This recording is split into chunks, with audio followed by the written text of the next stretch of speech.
tell us when we first get married is that we should forsake all others. Forgetting that others that we should forsake are all others that may contend for your heart or your hand in marriage, not the whole world. You can't forsake the whole world because you will have to relate with them. God has put every relationship in your life for a purpose, and not one human being on earth can fill the gap for all of these people.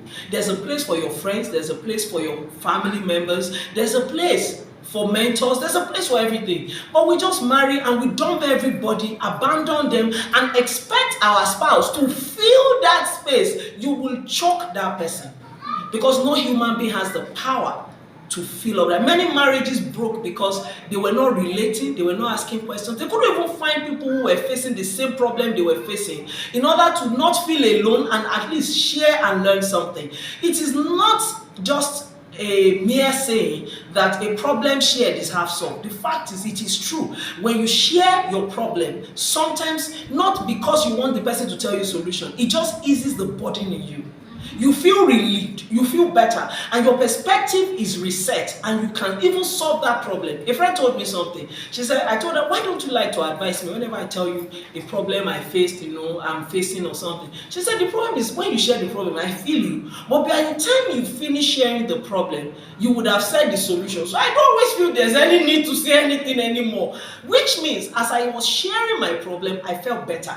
I felt lighter, and that clog in my mind was eased off, and I could be creative in solving my problem. So sometimes you need to share your problem in a safe place. Safe places may not be places of solution all the time, but you go to a safe place to feel lighter and to feel better. And sometimes in the safe place you get solution.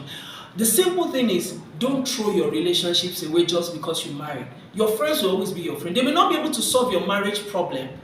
If they are good friends, they will at least be there for you in other areas, which means the burden that they will carry, you can ease your spouse of that burden.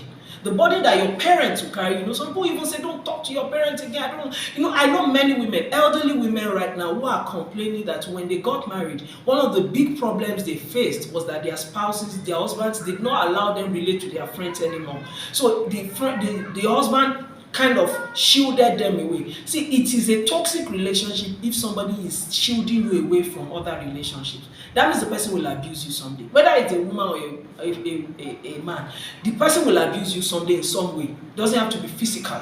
So the wise thing is, look out for somebody who will help you to grow your relationships, segment properly, and know what you should do in every relationship, and not just throw all relationships away, expecting that one human being who is not God will fill it all. Only God can fill all in all. Nobody else can fill up any space. Even the relationship we have with God warrants that we build relationships with others. So build your relationships, but make your marriage the paramount.